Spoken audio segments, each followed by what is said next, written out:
So welcome back to Karthik bio academy YouTube channel. తెలంగాణలో ఉన్నటువంటి school assistant biological science అభ్యర్థులు మరి ఈ వీడియో ఖచ్చితంగా చూడండి, చాలా ఉపయోగపడుతుంది. అయితే మనకి సాధారణంగా ఈ వీడియో దేనికి ఉద్దేశించిందంటే స్కూల్ అసిస్టెంట్ బయాలజీ వారికి మెథడ్ అనేది ఏ విధంగా చదవాలో కొన్ని వీడియోలు మీకు చెప్పాను.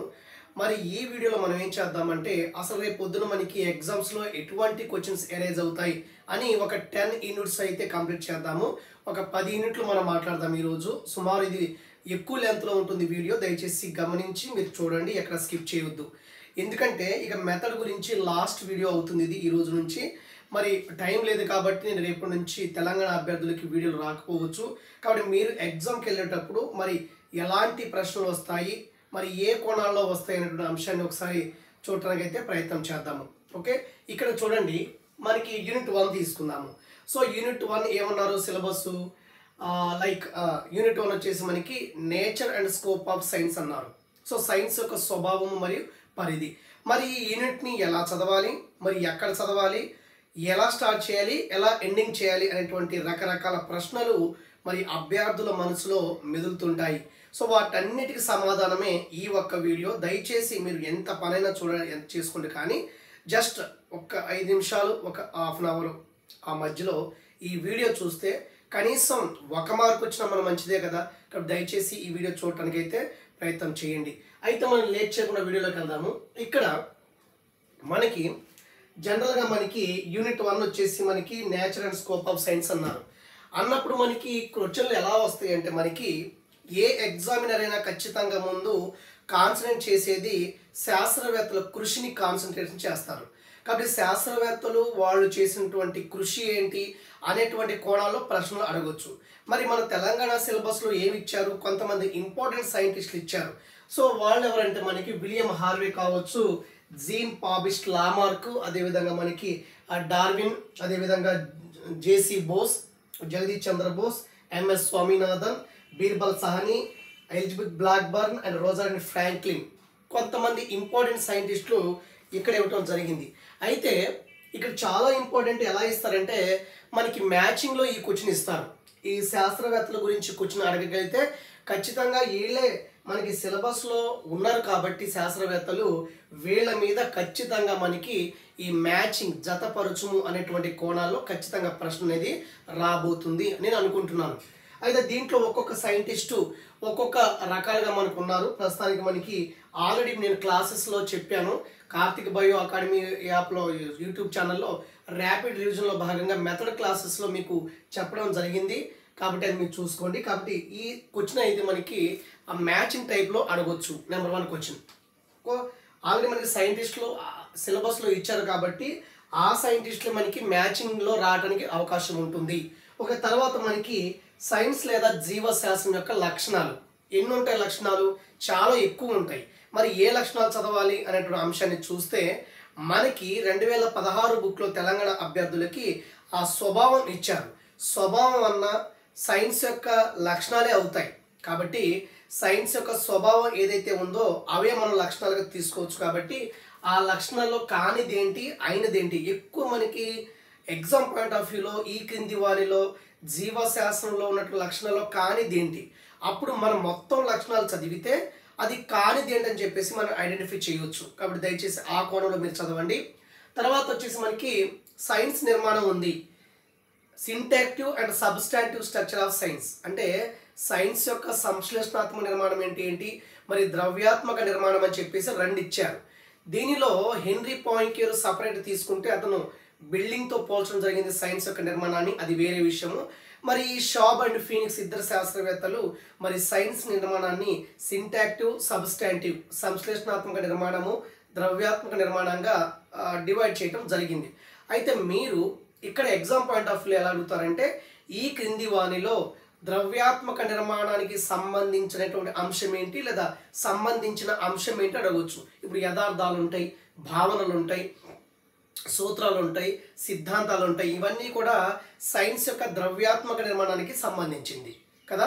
తర్వాత మనకి శాస్త్రీయ పద్ధతులు ఉంటాయి, శాస్త్రీయ వైఖరులు ఉంటాయి, శాస్త్రీయ ప్రక్రియలు ఉంటాయి సంశ్లేషణాత్మక నిర్మాణంలో. ఇవన్నీ కూడా మీకు నేను ఆల్రెడీ కార్తిక్ బయో అకాడమీ యాప్లో తెలంగాణ వారి కోసమే మెథడ్ క్లాసెస్ అన్నీ చేసేసాను. అది అందుబాటులో ఉంది. మరి ఇప్పుడు మీరు బై చేసుకుని చదవంత ఇప్పుడైతే నెసెసిటీ లేదు, టైం లేదు కాబట్టి. అది ఏపీ వాళ్ళకు కూడా మనకి యూజ్ అవుతుందండి. ఓకేనా? తర్వాత మనకి ఇలాగా ఈ సైన్స్ యొక్క నిర్మాణంలో సంశ్లేషణాత్మక నిర్మాణానికి సంబంధించింది ఏంటి, ద్రవ్యాత్మక నిర్మాణానికి సంబంధించింది ఏంటి అనేటువంటి కోణాల్లో ఈ ప్రశ్నలు అయితే మనకి అడగొచ్చు. అది జాగ్రత్త చూసుకోండి. ఇలాగా అంటే మనం ఎక్కువ చదవడానికి మన టైం వేస్ట్, ప్రతిదీ మనం చదవలేం కాబట్టి ఏ ఏరియా ఇంపార్టెంటో ఆ ఏరియా నాకున్నటువంటి పరిజ్ఞానం ప్రకారం మాత్రమే చెప్తున్నాను.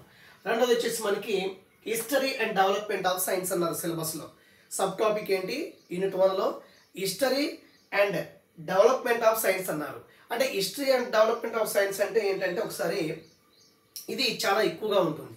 మరి ఈ టాపిక్ చదవాలంటే మనకి 2016 బుక్లో చాలామంది శాస్త్రవేత్తల గురించి ఇచ్చారు బుక్లో, తెలుగు అకాడమీ బుక్లో. ఇది 2016లో ఉంది.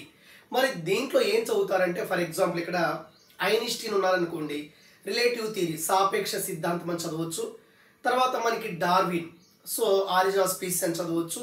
తర్వాత న్యూటన్ గురుత్వాకర్షణ సిద్ధాంతం అలా ఉంటాయి, గెలీలియో, అలాగా ఒక్కొక్క శాస్త్రవేత్త ఒక్కొక్క రంగంలో విశేషమైన కృషి కలిగి ఉంటారు.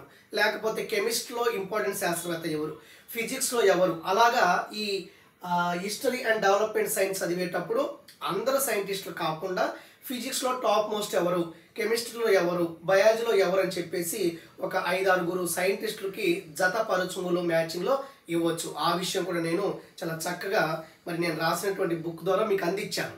ఆల్రెడీ ర్యాపిడ్ రివిజన్ సుమారు కరికులం వరకు వచ్చింది మనకి, సుమారు 4th యూనిట్ వరకు చెప్పడం జరిగింది. తర్వాత టైం లేక ఆపాను. ఈ 4-5 రోజుల్లో ఇంకో 2-3 యూనిట్లు చెప్పడానికి అయితే ప్రయత్నం చేస్తాను. ఇదే మనకి నేను రాసిన తెలంగాణ బుక్. ఒకటి దీంట్లోనే చెప్తున్నాను నేను. ఆల్రెడీ యూట్యూబ్లో కూడా కొన్ని క్లాసెస్ ఉన్నాయి, మీరు ఓపికగా వినండి.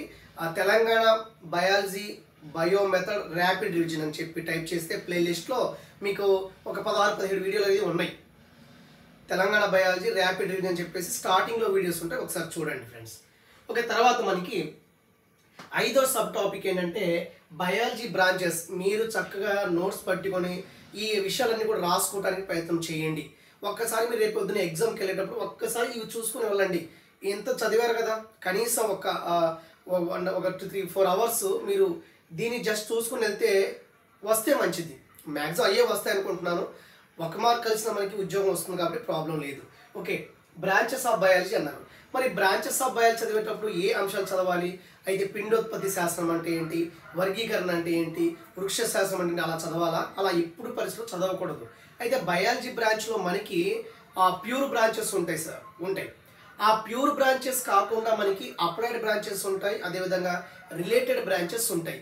ఆ అప్లైడ్ బ్రాంచెస్ కంటే రిలేటెడ్ బ్రాంచెస్ ఎక్కువ అడుగుతారు. ఫర్ ఎగ్జాంపుల్ యూజెనిక్స్ అంటే ఏంటి, యూథెనిక్స్ అంటే ఏంటి, ఇటియాలజీ అంటే ఏంటి, తర్వాత మనకి సిండెస్నాలజీ అంటే ఏంటి, ట్రామాలజీ అంటే ఏంటి, ఇలాగా మనకు తెలియని బ్రాంచెసే ఖచ్చితంగా అడుగుతారు. మీరు గుర్తుపెట్టుకోండి. ఇంకా ఇంపార్టెంట్ ఏంటంటే ఇక్కడ చాలా వీడియోలో చెప్పాను, ఇక్తియాలజీ అంటే ఏంటి, పేలియంటాలజీ అంటే ఏంటి. ఓకే, ఇలాగా మనకి అడగవచ్చు. కొన్ని ఇంపార్టెంట్ అప్లైడ్ బ్రాంచెస్ అడగవచ్చు, కానీ ఎక్కువ రిలేటెడ్ బ్రాంచెస్ అంటే బయాలజీకి సంబంధించినటువంటి సంబంధిత శాఖలు అడగవచ్చు. ఇది యూనిట్ 1కి సంబంధించింది. కాబట్టి యూనిట్ 1కి ఏం చదువుతారంటే జీవశాస్త్ర లక్షణాలు ఏంటి, లేదా విజ్ఞాన శాస్త్ర లక్షణాలు ఏంటి, సైన్స్ నిర్మాణంలో సంశ్లేషణాత్మక నిర్మాణంలో ఏమొస్తాయి, ద్రవ్యాత్మక నిర్మాణంలో ఏమొస్తాయి అంశాలు. మరి జీవశాస్త్రం అభివృద్ధి అంటే మనకి ఇక్కడ గ్రీకుల కాలంలో అభివృద్ధి అవుతుంది, రోమన్ కాలంలో అభివృద్ధి అవుతుంది, ప్రాక్ పశ్చిమ దేశాల్లో కూడా విజ్ఞాన శాస్త్రం డెవలప్మెంట్ అవుతుంది. మరి ఇంత మ్యాటర్ మనం చదవలేం కాబట్టి వీరిలో ఒక్కొక్క సబ్జెక్ట్లో ఒక్కొక్క శాస్త్రవేత్త చాలా హైలైట్గా ఉంటారు కాబట్టి వారిని మీరు చదువుకుంటే సరిపోతుంది. మరి దానికి కావాల్సిన ఇన్ఫర్మేషన్ అన్నీ కూడా నేను ఈ వీడియోలో ఇవ్వటం జరిగింది. కాబట్టి యూట్యూబ్ ఛానల్కి వెళ్ళండి, ప్లేలిస్ట్ ఓపెన్ చేయండి. అక్కడ Telangana biology method rapid revision అని ఉంటుంది. ఆ దాంట్లో సుమారు ఒక 19-20 వీడియోస్ ఉన్నాయి, యూస్ఫుల్ అవుతాయి. ఓకేనండి, ఇది యూనిట్ 1 గురించి. ఇప్పుడు మీ దగ్గర పెన్ బుక్ ఉంటే, నేను ఇక బోర్డు మీద రాయట్లేదు, నేను రాసినటువంటి బుక్లోనే మీకు చెప్పడానికి ప్రయత్నం చేస్తాను. యూనిట్ 1 ఒకసారి చూద్దాం. చూడండి, యూనిట్ 1 మీ దగ్గర రాసుకోండి ఫ్రెండ్స్, ఎందుకంటే మన దగ్గర మళ్ళీ ఇది రఫ్ చేసి మళ్ళీ రాసే అంత టైం లేదు మనకి. యూనిట్ 2 వచ్చేసి మనకి aims and values of teaching biological science అన్నారు. మరి aims and values of teaching biological సైన్స్లో అతను ఇచ్చినటువంటి సిలబస్లో ఆల్రెడీ డీటెయిల్గా ఇచ్చారు. అది మీకు నేను ట్యాబ్లో ఒక పేపర్లో చూపిస్తాను. సో దీంట్లో మనకి జీవశాస్త్ర బోధన ఉద్దేశాలు అంటే ఏంటి, జీవశాస్త్ర బోధన విలువలతో పాటు డైరెక్ట్గా మనకి సిలబస్లో ఏమిచ్చారంటే knowledge and understanding through the science ఇచ్చారు, nurturing process skills of science ఇచ్చారు, ఓకే. తర్వాత development of scientific attitude and scientific temper, ఇది చాలా ఇంపార్టెంట్. ఈ టాపిక్, ఈ సబ్ టాపిక్ చాలా important. Development of scientific attitude, అదేవిధంగా సైంటిఫిక్ టెంపర్, శాస్త్రీయ వైఖరి, శాస్త్రీయ నిగ్రహం గురించి ఒక వ్యక్తికి ఏ లక్షణాలు ఉండాలో డైరెక్ట్ ఇచ్చేసాడు. ఏమని? రెస్పెక్ట్ ఆఫ్ ఎవిడెన్స్, సాక్ష్యాలను గౌరవించడము, విశాల దృక్పథం, open mindedness, truthful in reporting, observation, తర్వాత critical thinking, logical thinking, objectivity, perseverance, పట్టుదల, స్పిక్టిసిజం, సంశయవాదం, ఇవన్నీ కూడా సిలబస్లో ఇచ్చారు. కాబట్టి ఇక్కడ క్వశ్చన్ అరైజ్ చేయడానికి అవకాశం ఉంది. ఒక వ్యక్తికి శాస్త్రీయ వైఖరి కలిగినటువంటి వ్యక్తి ఎటువంటి లక్షణాలు కలిగి ఉండాలంటే ఇవన్నీ లక్షణాలే. దీంట్లో లేనిది ఏంటి, అయినది ఏంటి అడుగుతారు. రెండోది వచ్చేసి మనకి ఈ మొత్తం యూనిట్ 2లో aims and values of teaching biological సైన్స్లో మొత్తానికి మనం 7 సబ్ టాపిక్స్ అయితే ఇవ్వటం జరిగింది. సో మీరేం చదువుతారంటే దీంట్లో నేను ఇక్కడ బుక్ రాసేటప్పుడు ఏం చేశానంటే సెకండ్ చాప్టర్లో ఓన్లీ విలువల గురించే ఇచ్చాను. ఎందుకు ఇచ్చానంటే ఉద్దేశాల గురించి ఎందుకు ఇక్కడ ఇవ్వలేదంటే థర్డ్ చాప్టర్లో ఇచ్చాను. ఎందుకు ఇచ్చానంటే అక్కడ ఉద్దేశాలు ఉంటాయి, గమ్యాలు ఉంటాయి, ఉద్దేశాలు ఉంటాయి, లక్ష్యాలు ఉంటాయి, స్పష్టీకరణలు ఉంటాయి. 4 రకాలవి ఒకే దగ్గర చదివితే అర్థమవుతుంది అనేటువంటి ఉద్దేశంతోనే ఈ యూనిట్ 2లో నేను రాసిన బుక్లో కేవలం వాల్యూస్ ఇచ్చాను. తర్వాత వీటి గురించి నేను ఇవ్వడం జరిగింది, ఓకే. అది గమనించండి. అయితే దీంట్లో మనకి సైంటిఫిక్ యాటిట్యూడ్, సైంటిఫిక్ టెంపర్ కలిగినటువంటి వ్యక్తులు ఎలా ఉంటారని మీరు చదువుకోండి. తర్వాత సైంటిఫిక్ మెథడ్, శాస్త్రీయ పద్ధతి గురించి ఇక్కడ మీరు చదువుకోవాలి. దాంట్లో స్టెప్స్ అనేవి అది లేకుండా ఎగ్జామ్ పేపర్ ఉండదు. శాస్త్రీయ పద్ధతి మీద క్వశ్చన్ లేకుండా ఎగ్జామ్ పేపర్ ఉండదు. మరి శాస్త్రీయ పద్ధతి అంటే ఏంటి? శాస్త్రవేత్తలు ఉపయోగించేటువంటి మెథడ్ని మనం శాస్త్రీయ పద్ధతి అంటాము. దాంట్లో చాలా స్టెప్స్ ఉంటాయి, 8 స్టెప్స్ ఉంటాయి. ఒక ఆర్డర్లో పేర్చండి అనేటువంటి కోణాల్లో ఖచ్చితంగా క్వశ్చన్స్ అనేవి ఎరేజ్ అవుతాయి. కాబట్టి నేను చేసేది ఏంటంటే ఇక్కడ మనకి మీరు విలువలు, నేను యూనిట్ 2లో కేవలం ఇక్కడ చూడండి, ఈ యూనిట్ 2లో కేవలం వాల్యూస్ వరకు ఇచ్చాను, ఒకసారి చూసుకోండి. సో ఇక్కడ ఏం చేసి రాసిన కొంత మ్యాటర్ రాశాను నేను. ఇది యూనిట్ 2, దీంట్లో కేవలం వాల్యూస్ కోసం ఇచ్చాను, రిమైనింగ్ చాప్టర్ ఇచ్చాను. మరి ఉద్దేశాల గురించి థర్డ్ యూనిట్లో ఇవ్వటం జరిగింది, ఓకేనా. తర్వాత అయితే ఇక్కడ మీరు చదివేటప్పుడు మీ దగ్గర పెన్ను, నోట్స్ దగ్గర పెట్టుకోండి, నేను చెప్తాను. సో ఫస్ట్ మనం జీవశాస్త్ర బోధన విలువల్లో మీరు చదివేది బౌద్ధిక విలువ గురించి చదువుకోండి, ఒకసారి రిఫర్ చేయండి. ఇంటలెక్చువల్ వాల్యూ గురించి చదవండి. తర్వాత మనకి వృత్తిపరమైనటువంటి విలువ, తర్వాత సౌందర్యాత్మక విలువ. లాస్ట్ ఇయర్ పేపర్లో సౌందర్యాత్మక విలువ మీద క్వశ్చన్ వచ్చింది కాబట్టి ఇక్కడ వృత్తిపరమైన విలువ చదువుకోండి. ఉపయోగక విలువ, బౌద్ధిక విలువ, ఈ మూడింటి గురించి చాలా జాగ్రత్తగా మీరు చూసుకోండి ఫ్రెండ్స్. ఇంకా మనకి ఇక్కడ ఏమి ఇస్తారండి, అవసరం లేదు. తర్వాత మనకి ఖచ్చితంగా ఎగ్జామ్ పాయింట్ ఆఫ్ వ్యూలో ఇంకోటి రాసుకోండి, మనకి శాస్త్రీయ వైఖరి, శాస్త్రీయ నిగ్రహం కలిగినటువంటి వ్యక్తి యొక్క లక్షణాలు ఎలా ఉంటాయి అనేది అది ఒకసారి చూసుకోండి. జస్ట్ నేను ఏం చదవాలో చెప్తున్నాను ఈ వీడియో. తర్వాత మనకి సృజనాత్మక పోషణ ఒకటి ఉంది, నార్చరింగ్ క్రియేటివిటీ అని ఒకటి ఉంది. దాంట్లో ధారాంశత అంటే ఏంటి, సరళత, మౌలికత, విపులీకరణ అని చెప్పేసి 4 పాయింట్స్ ఉన్నాయి, అది ఒకసారి చూసుకోండి. ఇది జస్ట్ మనకి సెకండ్ యూనిటే కాబట్టి సెకండ్ యూనిట్ చదివేటప్పుడు మీరు అంటే యాజ్ పర్ సిలబస్లో ఉంది. నేను చెప్పేది ఏంటంటే ముందు విలువల గురించి చదవండి. దాంట్లో బౌద్ధిక విలువ, ఇంటలెక్చువల్ వాల్యూ, తర్వాత ఉపయోగక విలువ, యూటిలిటేషన్ వాల్యూ, అండ్ ఎస్థెటిక్ సెన్స్, సౌందర్యాత్మక విలువ, తర్వాత మరి 3 చెప్పాను అనుకుంటా, ఆ 3 విలువలు మీరు చదవండి. తర్వాత వచ్చేసి మనకి శాస్త్రీయ అభివృద్ధి, శాస్త్రీయ నిగ్రహము, శాస్త్రీయ దృక్పథం కలిగిన వ్యక్తుల యొక్క లక్షణాలు చూసుకోండి. తర్వాత శాస్త్రీయ పద్ధతిలో ఉన్నటువంటి స్టెప్స్ ఏదైతే ఉన్నాయో అవి చదవడానికి ప్రయత్నం చేయండి.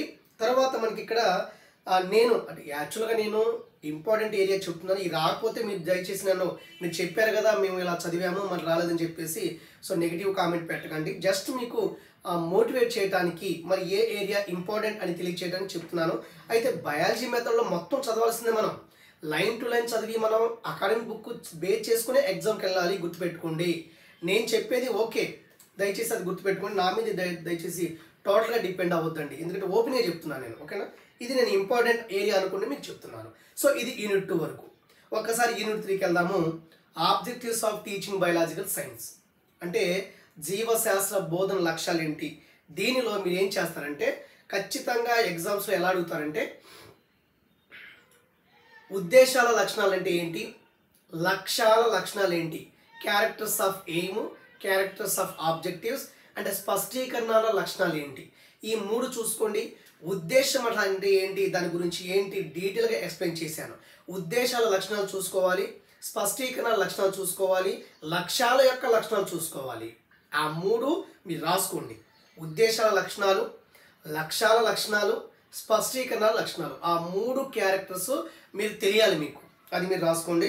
అలా క్వశ్చన్ అడగవచ్చు మనకి.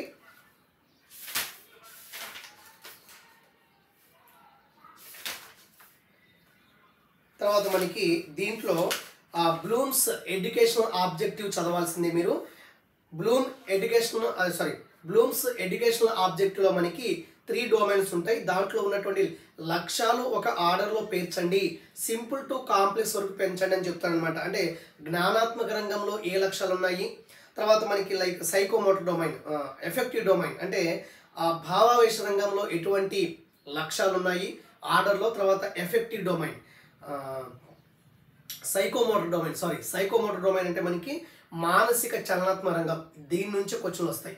ఎప్పుడైనా మనకి బ్లూమ్స్ విద్యా లక్ష్యాల వర్గీకరణ చదివేటప్పుడు మనం ఎక్కువ ఇంపార్టెన్స్ ఇవ్వాల్సింది ఏంటంటే మానసిక చలనాత్మక రంగానికి ఎక్కువ ఇంపార్టెన్స్ ఇవ్వాలి. అక్కడ కొన్ని నైపుణ్యాలు ఉంటాయి, కొన్ని స్కిల్స్ ఉంటాయి, హస్తలాఘవ నైపుణ్యాలు, అభినందన నైపుణ్యాలు కొన్ని ఉంటాయి కదా, అవి చాలా ఇంపార్టెంట్. కాబట్టి మీరు బ్లూమ్స్ యొక్క విద్యా లక్ష్యాల వర్గీకరణ చదివేటప్పుడు ఒక్కొక్క రంగంలో ఏ ఉన్నాయి లక్ష్యాలు, మరి ఎలా సీరియల్ ఎలా ఉంది, సింపుల్ టు కాంప్లెక్స్, సరళం నుండి సంక్లిష్టానికి ఏ విధంగా ఉన్నాయని చూసుకోండి. తర్వాత ఆ లక్ష్యంలో ఉన్నటువంటి 3 రంగాల్లో ఒక్కొక్క రంగాన్ని ఒక్కొక్క శాస్త్రవేత్త అభివృద్ధి పరుస్తారు, ఆ శాస్త్రవేత్తల పేరు చూసుకోండి. తర్వాత ఎక్కువ మీరు ఈ బ్లూమ్స్ యొక్క విద్యా లక్ష్యాల్లో మనకి మానసిక చలనాత్మక రంగానికి ఎక్కువ ఇంపార్టెన్స్ ఇవ్వండి. దాంట్లో ఉన్నటువంటి లక్ష్యాల గురించి పూర్తిగా చదవడానికి అయితే ప్రయత్నం చేస్తారని అనుకుంటున్నాను నేను.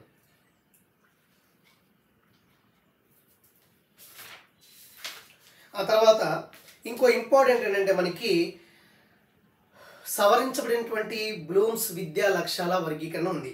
రివైజ్డ్ బ్లూమ్ టాక్సానమీ ఉంది. మరి రివైజ్డ్ బ్లూమ్ టాక్సానమీ ఇచ్చేటప్పుడు మరి గత విద్యా లక్ష్యాలకిను 1956 బ్లూమ్స్ యొక్క విద్యా లక్ష్యాలకి 2001లో వచ్చినటువంటి ఈ రివైజ్డ్ బ్లూమ్ టాక్సానమీ మధ్య తేడా ఏంటి, ఏ లక్ష్యం ఎక్కడ వచ్చింది అనేటువంటి విషయాలన్నీ కూడా నేను డీటెయిల్గా చెప్పాను యూట్యూబ్ ఛానల్లో, అది ఒకసారి చూసుకోండి. మరి సవరించబడిన బ్లూమ్స్ విద్యా లక్ష్యాల్లో ఆ రెండింటిని కంపేర్ చేస్తూ బ్లూమ్స్ విద్యా లక్ష్యాలని సవరించబడినటువంటి బ్లూమ్స్ విద్యా లక్ష్యాలని రెండింటిని కంపేర్ చేస్తూ మరి ఏది ఎక్కడికి వెళ్ళింది, మూల్యాంకనం చేయడం కింద మారి కిందకు వచ్చింది, ఇక్కడ ఉన్నటువంటి సంశ్లేషణ అనేది సృష్టించడంగా మారి టాప్ పొజిషన్కి వెళ్ళిందని చెప్పేసి మనం అనుకోవచ్చు. మరి దీంట్లో జ్ఞాన పరిమాణం ఉంటుంది, 2 రకాల పరిమాణాత్మకాలు ఉంటాయి దీంట్లో సవరించబడినటువంటి విద్యా లక్ష్యాల్లో. కాబట్టి మీరు అన్నీ చెప్పాను నేను, మీరు చదువుతారని ఆశిస్తున్నాను. ఓకే,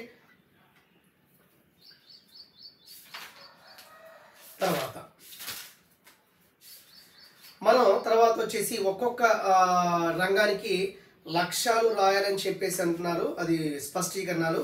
అది దాంట్లో మీరు ఏం చేస్తారంటే ఎక్కువ మానసిక చలనాత్మక రంగంలో ఉన్నటువంటి లక్ష్యానికి స్పష్టీకరణలు మీరు చూసుకోవాలి. దాంట్లో చిత్రలేఖ నైపుణ్యానికి ఏ విధంగా ఆ లక్ష్యానికి స్పష్టీకరణలు రాయాలి, హస్తలాఘవ నైపుణ్యం, మానిపులేషన్ స్కిల్స్, తర్వాత మనకి ఎక్స్ప్రెషన్ స్కిల్స్, అభినందన, తర్వాత రిపోర్టింగ్ స్కిల్స్ అని అన్నీ ఉన్నాయి, అవి మీరు ఒకసారి చూసుకోండి. కాబట్టి నేను చెప్పేది అంశం ఏంటంటే బ్లూమ్స్ విద్యా లక్ష్యాల వర్గీకరణలో 3 రంగాల్లో ఉన్నటువంటి ఒక్కొక్క లక్ష్యం గురించి మీరు తెలుసుకోండి, అంటే ఆర్డర్ తెలుసుకోండి.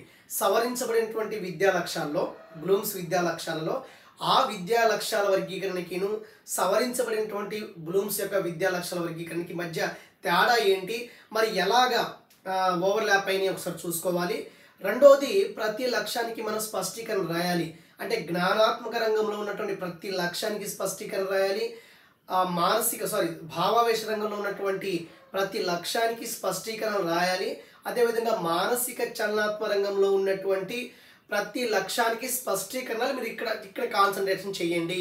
ఓకే, నేను చెప్పేది అది. Okay, next one. తర్వాత మనకి సిలబస్లోనే అకాడమిక్ స్టాండర్డ్ అన్నారు. బయాలజికల్ సైన్స్ వచ్చేసి అకాడమిక్ స్టాండర్డ్ విద్యా ప్రమాణాలు.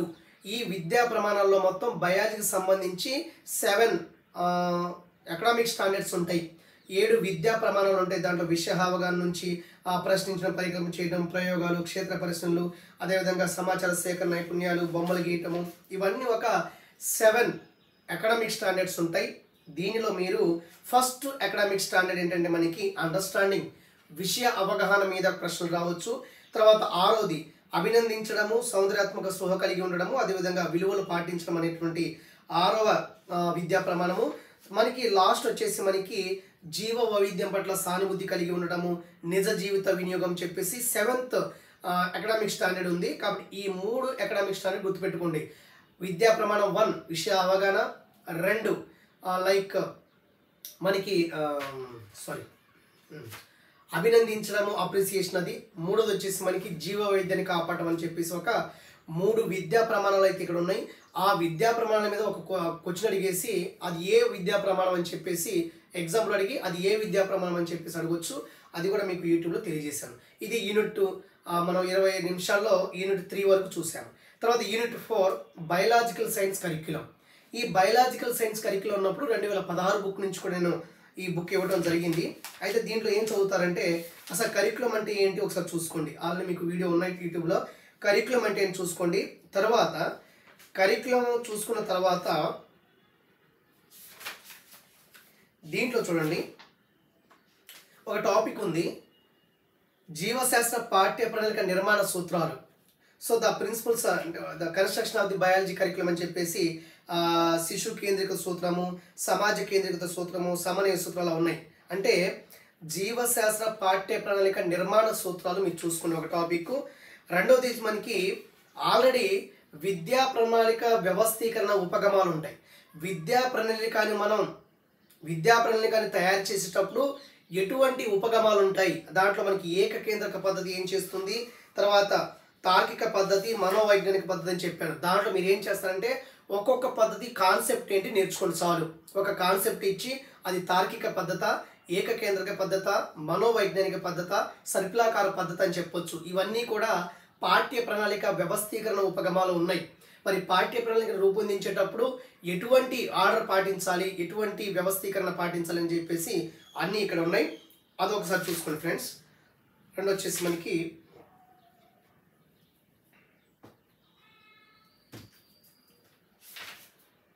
ఓకే, ఇంకా మనకి దీంట్లో కొన్ని ఇంపార్టెంట్ బుక్లో అయితే నేను మీకు ఎక్స్ప్లెయిన్ కూడా చేయడం జరిగింది. కాన్సెప్ట్ పద్ధతి ఇవన్నీ కూడా ఎక్స్ప్లెయిన్ చేయడం జరిగింది. యూనిట్ పద్ధతి కూడా ఎక్స్ప్లెయిన్ చేశాను. తర్వాత మనకి న్యూ బుక్లో ఉన్న ప్రకారం ఏంటంటే మనకి దాంట్లో లైక్ విద్యా ప్రణాళిక ఎలా ఉండాలి, రీసెంట్ వీడియోస్ చూడండి. తర్వాత సిలబస్ అంటే ఏంటి, విషయ ప్రణాళిక అంటే అని చెప్పాను. దాంట్లో మనకి విషయ కేంద్రిత విద్యా ప్రణాళిక అంటే ఏంటి రకాలు ఉన్నాయి. ప్రవర్తనవాద విద్యా ప్రణాళిక, అదేవిధంగా శిశు కేంద్ర విద్యా ప్రణాళిక, నిర్మాణాత్మక విద్యా ప్రణాళిక అవి చూసుకోండి. రెండోది ఏంటంటే మనకి విద్యా ప్రణాళిక మీద ఎన్సిఎఫ్ యొక్క రికమెండేషన్స్ ఏంటి, అదేవిధంగా మనకి విద్యా ప్రణాళిక మీద మనకి తెలంగాణ రాష్ట్ర విద్యా ప్రణాళిక చట్టము టీఎస్సిఎఫ్ తెలంగాణ స్టేట్ కరిక్యులం ఫ్రేమ్వర్క్ అని చెప్పేసి 2011 దీని యొక్క సిఫార్సులు ఏంటి అని చెప్పేసి ఖచ్చితంగా అడగొచ్చు. కాబట్టి తెలంగాణ రాష్ట్రం అంటే తెలంగాణ రాష్ట్ర విద్యా ప్రణాళిక చట్టం, తెలంగాణ స్టేట్ కరిక్యులం ఫ్రేమ్వర్క్ అది 2011 మరి ఎటువంటి రికమెండేట్ చేసింది. అదేవిధంగా ఎన్సిఎఫ్ 2005 నేషనల్ కరిక్యులం 2005 అనేది ఈ పాఠ్య ప్రణాళిక గురించి ఎటువంటి రికమెండేషన్ చేసింది అనేటువంటి కోణాల్లో మరి ఖచ్చితంగా ఎగ్జామ్స్లో అడగొచ్చు అనుకుంటున్నాను. తర్వాత మనకి టెక్స్ట్ బుక్ అని ఉంది, టెక్స్ట్ బుక్ ఇచ్చారు. టెక్స్ట్ బుక్లో మనకి కొంతమంది మన సిలబస్ ప్రకారం ఏమి ఇచ్చాడు, అక్కడ టెక్స్ట్ బుక్లో ఉన్నటువంటి క్యారెక్టర్స్ ఏంటి, ఒక బయాలజీ టెక్స్ట్ బుక్కి ఎటువంటి లక్షణాలు ఉండాలి, అదేవిధంగా ఇంపార్టెంట్ విజ్ఞాన శాస్త్ర బుక్స్ కొన్ని ఉన్నాయి అవి ఒకసారి చూసుకోండి, జనరల్స్ అనేవి ఉన్నాయి చూసుకోండి. తర్వాత ఎడ్గర్ డేల్ అనుభవ శంకు ఖచ్చితంగా క్వశ్చన్ అడుగుతాడు. ఇది ఈ యూనిట్లోనే మనకి ఉంటుంది. ఎడ్గర్ డేల్ అనుభవ శంకు దీంట్లో మనకి ఒక టేబుల్ ఉంది, అంటే ఏ దగ్గర ఏ ప్లేస్లో ఏ అభ్యాసన అనుభవాలు అని చెప్పేసి ఇక్కడ ఇచ్చారు. ఈ టేబుల్ దయచేసి మీరు గమనించండి. మరి ఫస్ట్ ప్లేస్లో ఏ అభ్యాసన అనుభవం ఉంటుంది, మరి అలాగా లాస్ట్ వరకు ఎన్ని ఉన్నాయి, మొత్తం ఎన్ని ఉన్నాయి, ఆ టేబుల్ ఏంటి, ఒక్కొక్క టేబుల్ ఏం చెప్తుంది అనేటువంటి కోణాల్లో ప్రశ్నలు అయితే రావచ్చు. ఒకసారి చూసుకోండి ఓకేనా. ఈ టేబుల్ ఎడ్గర్ డేల్ అనుభవ శంకులో మొత్తం 11 అభ్యాస అనుభవాలు ఉంటాయి. ఒక్కొక్క ప్లేస్లో ఏముంటాయి. సో పైకి వెళ్ళే కొద్ది ఏమవుతుంది, కిందకు వచ్చే ఏమవుతుందని చెప్పేసి నేను డీటెయిల్గా బుక్లో అయితే ఉంది, ఆల్రెడీ యాప్లో కూడా చెప్పున్నాను. ఈ రానున్న రోజులు 4-5 రోజుల్లో ఇది కూడా చెప్పేస్తాను. అంటే ఇప్పుడు మనం యూట్యూబ్ ఛానల్లో కరికులం వరకు ఉన్నాము. ఈరోజు రేపు ఈ మ్యాక్సిమం 10వ తారీఖు లోపు అన్నీ కూడా చెప్పడానికి అయితే ప్రయత్నం చేస్తాను. 10వ తారీఖున మనకి మెథడ్ క్లాసెస్ అనేవి స్టాప్ చేస్తాను. ఓకే, తర్వాత మనకి ఇదే సిలబస్లో ఒకటి ఇచ్చారండి, తేనెటీగ సంసక్త జాలం అని చెప్పేసి ఒకటి, హనీ బీ నెట్వర్క్ అని, తర్వాత నేషనల్ ఇన్నోవేషన్ ఫౌండేషన్ ఎన్టీఎఫ్ గురించి ఇచ్చారు కొత్తగా, అది చదువుకోండి. తర్వాత మనకి బయాలజీ టెక్స్ట్ బుక్లో మీకు తెలుసు బయాలజీ టెక్స్ట్ బుక్ యొక్క లక్షణాలు, టెక్స్ట్ బుక్ యొక్క లక్షణాలు ఏంటి, మరి టెక్స్ట్ బుక్ని మూల్యాంకనం చేసేటప్పుడు మనకి 2 మెథడ్స్ ఉంటాయి, ఒకటి 2 స్కేల్స్ ఉంటాయి. ఓగల్ స్పాట్ చెక్ ఎవాల్యూషన్, దాంట్లో ఒక్కొక్క అంశానికి ఎన్ని మార్కులు, తర్వాత మనకి రెండోది మనకి హంటర్ గణన కార్డు ఉంది, దాంట్లో ఒక్కో దానికి ఎన్ని మార్కులు అని చెప్పేసి ఉంది. తర్వాత మోస్ట్ ఇంపార్టెంట్, దీంట్లోనే బయాలజీ అనేది వేరే సబ్జెక్ట్తో ఏ విధంగా సహసంబంధం కలిగి ఉంది కాబట్టి ఎక్కువ ఎగ్జామ్లో ఎలాంటి క్వశ్చన్లు అడుగుతారంటే బయాలజీ ఫిజిక్స్తో కానీ బయాలజీ కెమిస్ట్రీతో కానీ ఏ విధంగా సహసంబంధం ఉందో అడగరు. బయాలజీ కాకుండా మిగతా సబ్జెక్టులు మ్యాథ్స్, సోషల్, ఈ రెండు కూడా బయాలజీతో ఏ విధంగా సహసంబంధం కలిగి ఉంది అనేటువంటి కోణాల్లో ప్రశ్నలు అడగవచ్చు. ఇది మనకి యూనిట్ 4 వరకు మీకు చెప్పడం జరిగింది. ఇక 5 ఇంకా మనకి మొత్తం 11 లైక్ యూనిట్స్ కాబట్టి మీకు నేను మిగతాది కూడా ఇప్పుడే చెప్పడానికి ప్రయత్నం చేస్తాను. యూనిట్ 5 చూడండి, pedagogical shift in biological science. ఇది చాలా చాలా ఇంపార్టెంట్. ఓకే, ఈ వీడియో గురించి మాట్లాడతాం.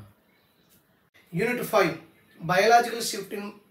Pedagogical shift in biological science, జీవశాస్త్ర బోధన అభ్యాసన పరివర్తన. సో జీవశాస్త్రం బోధించేటప్పుడు గతంలో ఎలా బోధించారు, ఇప్పుడు ఎలా బోధించారు, ఏమైనా పరివర్తన అయిందా, పరివర్తన అంటే మార్పు అని అర్థం. సో జీవశాస్త్ర బోధన అభ్యాసన పరివర్తన ఎలా ఉంది, pedagogical shift in biological science అనేటువంటి కోణాల్లో దీంట్లో ఏం అడుగుతారంటే నేను ఒకసారి చదువుతాను చూడండి ఫ్రెండ్స్. బోధన అభ్యాసన పరివర్తన అంటే ఏంటి అంటే స్థిరమైన జ్ఞానం నుంచి జ్ఞాన నిర్మాణం జరగాలి. ఒకప్పుడు ఫిక్స్డ్ నాలెడ్జ్ ఉండేది, ఈరోజు నాలెడ్జ్ నిర్మాణం జరుగుతుంది విద్యార్థుల్లో, ఆ విధంగా జరగాలి బోధన అభ్యాసన పరివర్తన. రెండోది ఎన్సిఎఫ్ 2005 సిఫార్సులు, బోధన అభ్యాసన పరివర్తనలో ఎన్సిఎఫ్ 2005 సిఫార్సు కొంచెం చేసింది, అది 2016 తెలుగు అకాడమీ బుక్లో పేజ్ నెంబర్ 162, 163 గుర్తుపెట్టుకోండి. పేజ్ నెంబర్ 162, 163లో మనకి ఎన్సిఎఫ్ 2005 కొన్ని రికమెండేషన్స్ ఉన్నాయి. బోధన అభ్యాసన పరివర్తనలో recommendation of NCF 2005 in page number 162 and 163 చూసుకోండి. నెక్స్ట్ మనకి ఇంకో టాపిక్ ఏం చదువుతారండి దీంట్లో, విమర్శనాత్మక బోధన అభ్యాసన రాసుకోండి. తర్వాత మనకి బోధన పరివర్తన పేజ్ నెంబర్ 180, 181లో ఉంది, 2016 తెలుగు అకాడమీ బుక్లో.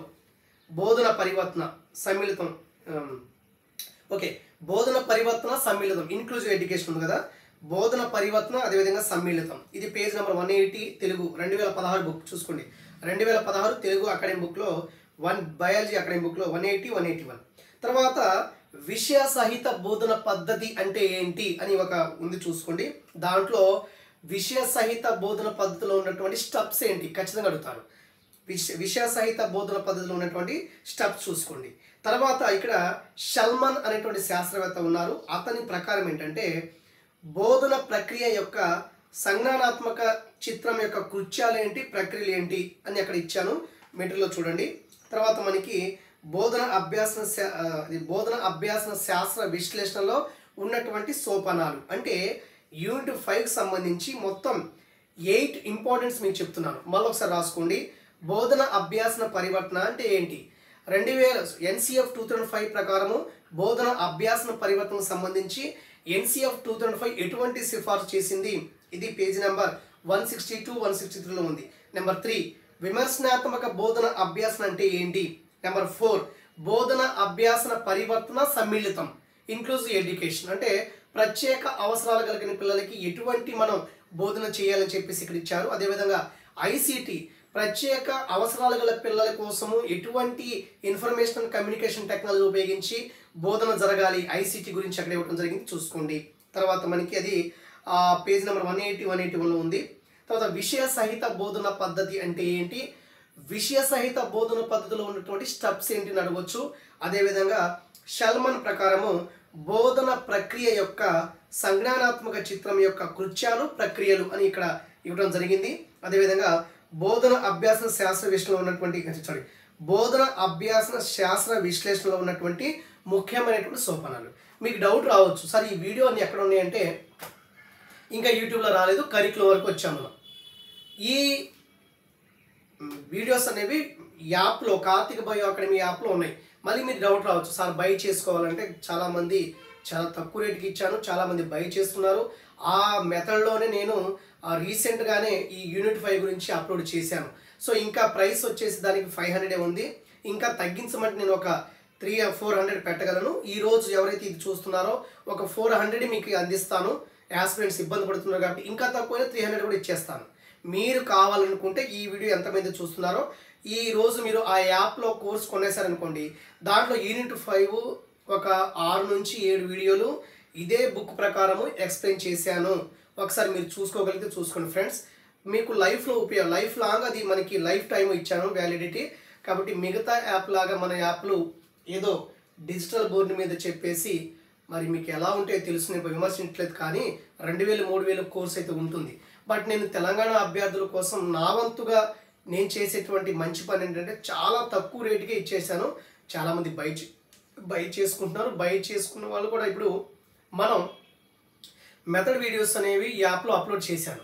కానీ మళ్ళీ నేను యూట్యూబ్లో ఎందుకు అప్లోడ్ చేస్తున్నాను అంటే మరి ఆస్పిరెంట్స్ కొంతమంది ఎకనామికల్గా ఇబ్బంది పడతారనే ఉద్దేశంతోనే మరి యూట్యూబ్లోనే నేను రాసినటువంటి బుక్లో లైన్ టు లైన్ మీకు ఎక్స్ప్లెయిన్ చేయడం జరుగుతుంది. చాలా చాలా కష్టమే అయినప్పటికీ గురుకులాల్లో సుమారు ఒక 16-18 అభ్యర్థులకి ఎలాగైతే నేను చెప్పినటువంటి గైడెన్స్లో ఉద్యోగులు సాధించారో వాళ్ళకి కనీసం స్కూల్ అసిస్టెంట్ అభ్యర్థులు కూడా సాధిస్తారని కొంచెం నాకు ఆశ అంతే.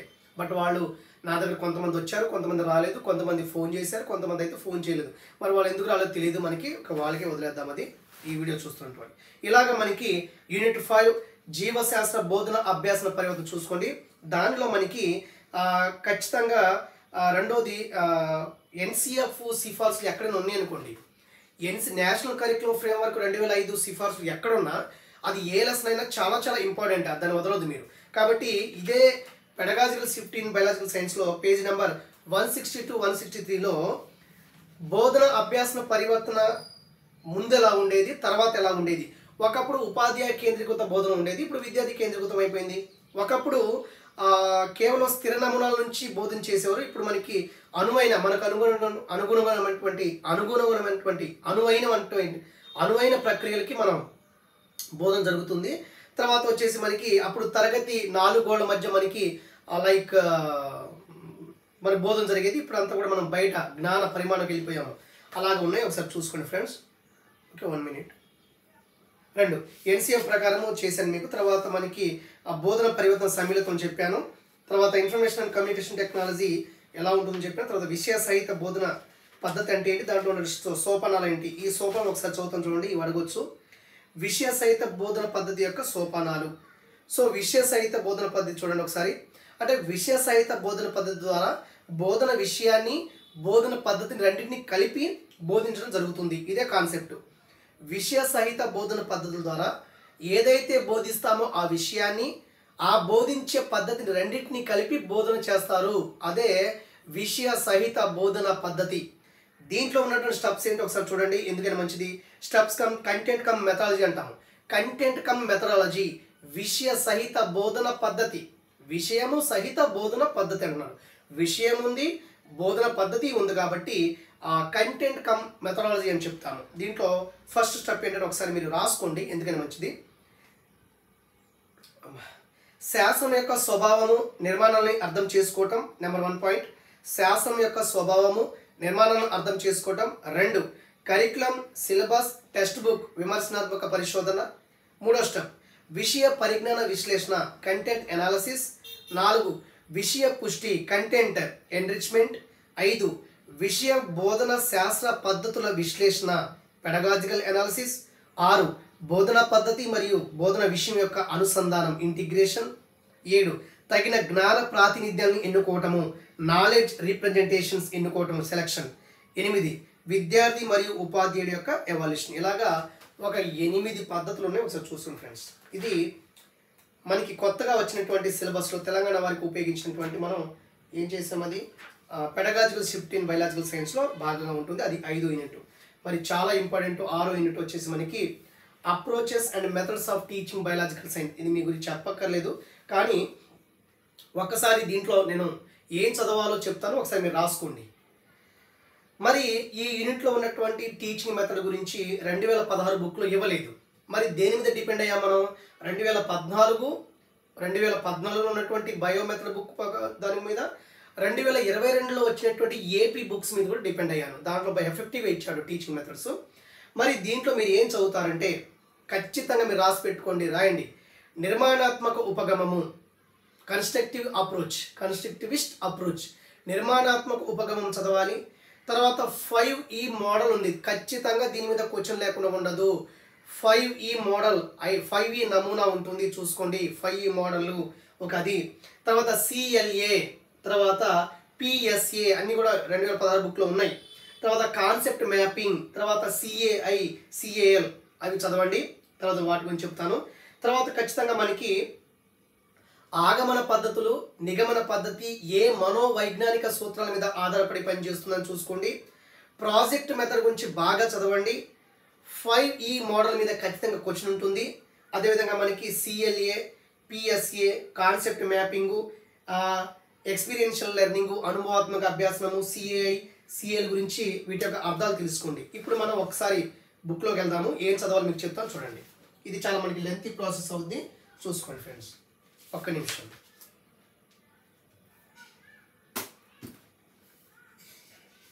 ఓకే, దీంట్లో ఏం చదువుతారంటే అసలు ఆగమన పద్ధతి అంటే ఏంటి, మరి దాంట్లో సూత్రాలు ఏంటి, లెసన్ ఎలా జరుగుతుంది అంటే తెలిసిన విషయాల నుండి తెలియని విషయాలకు, మూర్త విషయాల నుంచి అమూర్త విషయాలకు, ప్రత్యేక అంశాల నుండి సాధారణ అంశాలకు, అలాగా ఆగమన పద్ధతి, దాన్ని మనం ఆగమన పద్ధతి అంటాము, లేదా దీన్ని సూత్రీకరణ పద్ధతి, ప్రతిస్థాపక పద్ధతి అనవచ్చు.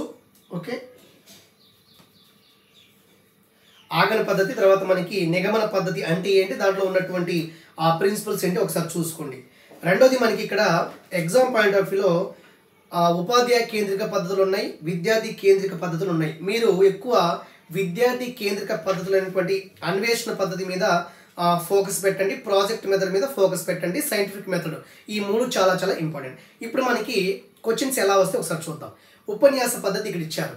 ఉపన్యాస పద్ధతి అంటే పూర్వకాలం నుంచి ఉంటుంది కదా, కాబట్టి ఎగ్జామ్ పాయింట్ ఆఫ్ వ్యూ ఎలా అడుగుతారంటే ఉపన్యాస పద్ధతి ఏ సందర్భంలో ఉపయోగిస్తారు అని ఒక అడగవచ్చు. అది ఒకసారి చూసుకోండి. ఈ పద్ధతిని ఎప్పుడు వాడాలి మనం, ఉపన్యాస లెక్చర్ మెథడ్ని ఎప్పుడు వాడాలి అదొకటి చూసుకోండి. తర్వాత రెండోది వచ్చేసి మనకి ఉపన్యాస ప్రదర్శన పద్ధతి కదా, దీంట్లో కొన్ని స్టెప్స్ ఉంటాయి, మీరు రాసుకోండి. ఉపన్యాస ప్రదర్శన పద్ధతిలో సోపానాలు ఏంటి అని అడగవచ్చు. ఓకే, తర్వాత విద్యార్థి కేంద్రక పద్ధతిలో అన్వేషణ పద్ధతి యొక్క డెఫినేషను, మరి అన్వేషణ పద్ధతి ఏ పదము, దీని రూపకర్త ఎవరంటే మనకి ఏఈ ఆర్మ్స్ట్రాంగే కదా, కెమిస్ట్రీ లెక్చరర్ ఆయన.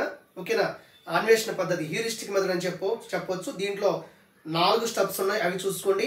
కాబట్టి అన్వేషణ పద్ధతి గురించి చదివేటప్పుడు మరి ఈ అన్వేషణ పద్ధతిని హ్యూరిస్టిక్ పద్ధతి అంటాము, అన్వేషణ పద్ధతి అంటాము, పరిశోధన పద్ధతి అంటాము, కనుక్కునే పద్ధతి అంటాము, ఆచరణ ద్వారా అభ్యాసం అనేటువంటి పద్ధతి కూడా అంటాం. కాబట్టి మరి హ్యూరిస్టిక్ అనేటువంటి ఇంగ్లీష్ వర్డ్ ఒక గ్రీక్ వర్డ్ నుంచి వచ్చింది, దాన్ని హ్యూరిస్కో అని చెప్తాము. హ్యూరిస్కో అంటే కనుక్కు అంటాం లేదా అన్వేషణ అని చెప్పొచ్చు. మరి దీనికి ఫాదర్ ఎవరంటే, దీనికి రూపకర్త ఎవరంటే హెచ్ఈ ఆర్మ్స్ట్రాంగ్ అనే శాస్త్రవేత్త. మరి అన్వేషణ పద్ధతికి రూపకర్త, అదేవిధంగా నాంది పలికినటువంటి శాస్త్రవేత్త. తర్వాత మనకి ప్రాజెక్ట్ పద్ధతిలో ఖచ్చితంగా క్వశ్చన్ అయితే అడుగుతారు.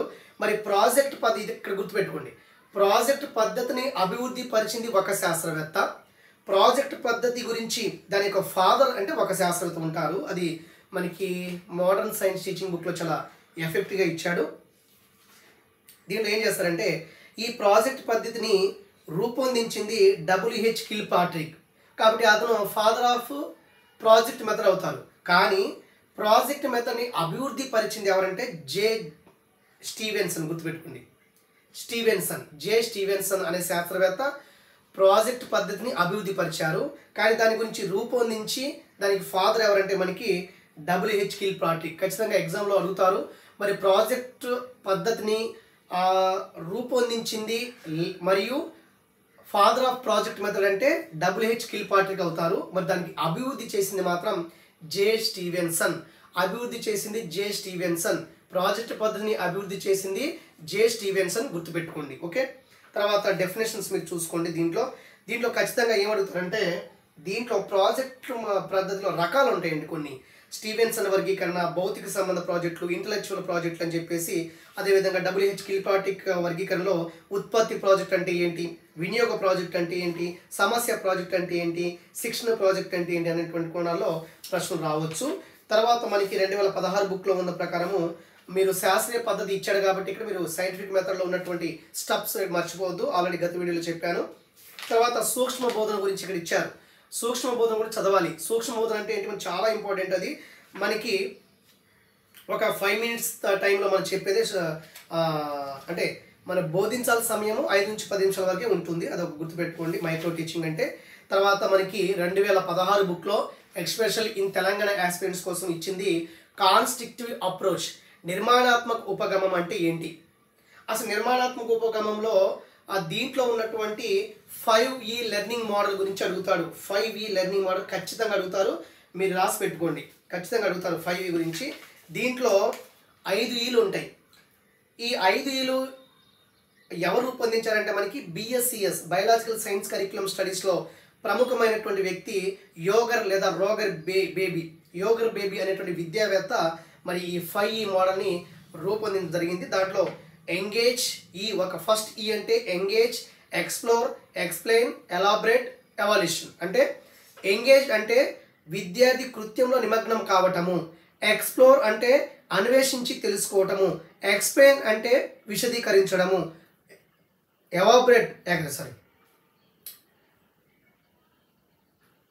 ఎంగేజ్, ఎక్స్ప్లోర్, ఎక్స్ప్లెయిన్, ఇక్కడ కొంచెం మిస్టేక్ వచ్చింది. తర్వాత చూడండి విపులీకరించడము, ఎవాల్యుయేట్ అంటే మనకి మూల్యాంకనం చేయటము. అది ఒకసారి చూడండి, మనకి ఎలాబరేట్, తర్వాత ఎలాబరేట్ ఎక్స్ప్లెయిన్ విశదీకరించడము, తర్వాత ఎలాబరేట్ 4వది వచ్చేసి ఎలాబరేట్ విపులీకరించడము, 5వది ఎవాల్యుయేట్ మూల్యాంకనం చేయటం. ఇలాగా 5E గురించి ఒక ఆర్డర్లో పేర్చమంటాడు.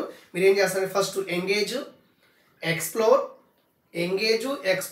ఎక్స్ప్లెయిన్, ఎలాబరేట్, ఎవాల్యూషన్ అలా గుర్తుపెట్టుకోండి. Engage, first engage, explore, explain, elaborate, evaluate అలా 4 గుర్తుపెట్టుకోండి.